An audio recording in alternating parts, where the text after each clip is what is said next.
Случајот со Теодора Ристовска од Тетово, која смртно беше прегазена на пешачки премин, ќе се врати повторно во суд. Ова го изјави председателот на судскиот совет Александар Камбовски, откако работна група составена од 3 члена го разгледа предметот и извештајот за истиот веќе го достави во судскиот совет. Завршена е работата на работната група, доставена информација до председател и предметот ќе биде вратен назад во судот.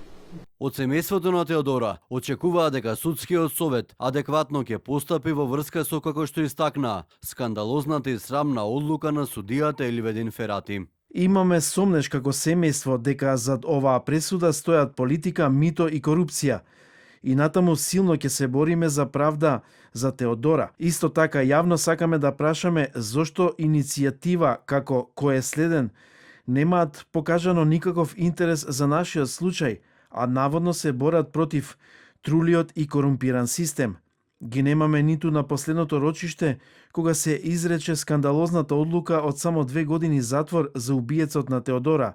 Сметаме дека е доста од лажни иницијативи со скриени агенди, каде жртвите се само средство за постигнување на туги цели. Од иницијативата кој е следен, Кусо не информира дека наскоро ќе излеза со информации поврзани со судскиот епилог за Теодора. Сдруженијето на суди при Тетовскиот суд пак застанаа во одбрана на судијата Ферати. Отаму преку писмено соопштение информираа дека во повторената постапка обвинетиот бил осуден со максимална казна затвор. Со претходните одлуки на апелациониот суд и на Врховниот суд, новата пресуда не смее да се измени на штета на обвинетиот, ниту во однос на правната квалификација на делото, ниту во однос на кривичната санкција.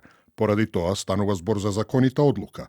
Апелираме до сите чинители во општеството да се воздржат од неоправдани коментари и да не се користи оваа пресуда за неосновани напади на судиите, стигматизирање и јавен линч на судиите кои постапувале во конкретниот предмет заради постигнување на други цели. Пред 3 дена во повтореното судење судијата Ферати го осуди на 2 години затвор возачот Пајазити за смртта на 22 годишната Теодора Ристевска. Покрај јавноста за пресудата реагираше и премиерот Мицкоски. Тој рече дека е згрозен од пресудата и дека ова не е правда. Повторената пресуда е иста како првишната од апелациониот суд во Гостивар, донесена врз основа на жалба на возачот, со која 3,5 години на првостепениот суд му се намали на 2 години затвор.